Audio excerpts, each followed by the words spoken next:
43. Then he said to Jesus, the thief said, remember me when you come to your kingdom. Jesus answered, I tell you the truth. Today you'll be with me in paradise. So Jesus did die. Jesus was buried. He did go to a place called Sheol and preach to the Old Testament, those who were in the Old Testament times, so that they could hear the gospel. He did not go to hell. And if you really understand the Word of God, and you understand that the earth now is the prince of the air, the earth is the dominion of the devil.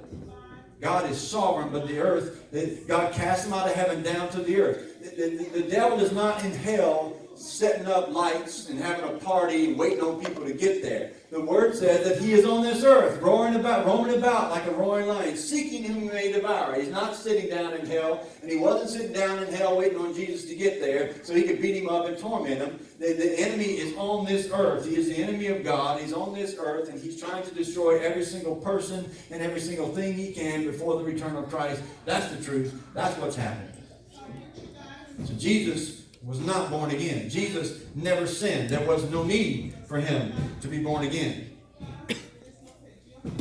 When Jesus ended his life on the cross, when he took that last drink, he said, it is finished.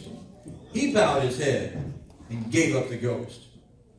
Jesus said when it was done. No man said it was done and you can do this and you can have that. And that Jesus was this or that. Then there's another one in between that. When we talk about man, they have something called little God's doctrine. Little God doctrine. So what do they say about man? That man is a little God. Adam was subordinate to God. God created him, gave him all authority and power, and said to him, be God over the earth as I am God over the heavens. Little things like that are not. It's not true. Man was created. Another one said man was created in terms of equality with God. No inferiority. We're the same as God. We're not inferior.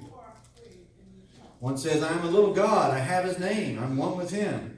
God draws no distinction between himself and us. God opens up the union of the very Godhead and brings it to us. The spirit man within me is God man.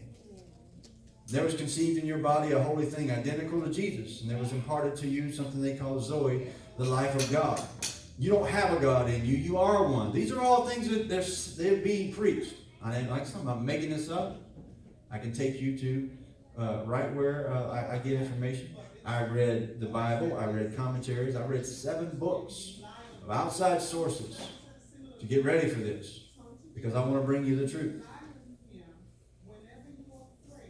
Jesus is no longer the only begotten Son of God. That's what they say. That we're the same as Jesus. You're not a spiritual schizophrenic, half God and half Satan. You're all God. You have the same creative faith and ability on the inside of you that God used when he created the heavens and the earth. That's not true. I have no creative ability to speak life and say, let there be light. And there was light. Unless somebody's standing by the light switch and they turn it on at the same time I say it, I have no creative ability to do that. To say that you have the same creative ability that God has to create stars and universes and by the breath of his mouth is a lie. It's not true. We are not the same as God. Just because he created us in his image and in his likeness means that when we walk on this earth, we bear the image of God. We bear the image of Christ. When people see us, they should see Jesus. But it doesn't mean that I am God. It doesn't mean that I am a God. It doesn't mean that I have supernatural creative abilities that I can do the same as God. That's not true. And it's not biblical. And you can't find it anywhere in the Bible. When Jesus was talking, he said, these things you will do and do greater. He wasn't saying that you were going to do greater things than Jesus did, because what's greater than walking on water? What's greater than raising somebody from the dead? What's greater than turning water into wine? What's greater than healing a blind man? What's greater than taking somebody's withered hand and healing it? What's greater than that? How can we do greater things than Jesus? That's not what he was talking about. But people use that all the time, and they say, we're going to be better than Jesus. How can you be better than Jesus? It's not true. But you have a whole field of people who are teaching this junk. And people believing that they are God and they are divine and they can do everything that Jesus can do and more, even better than Jesus.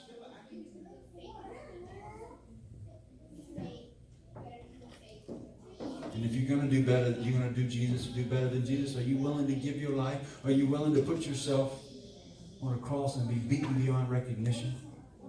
No. None of them.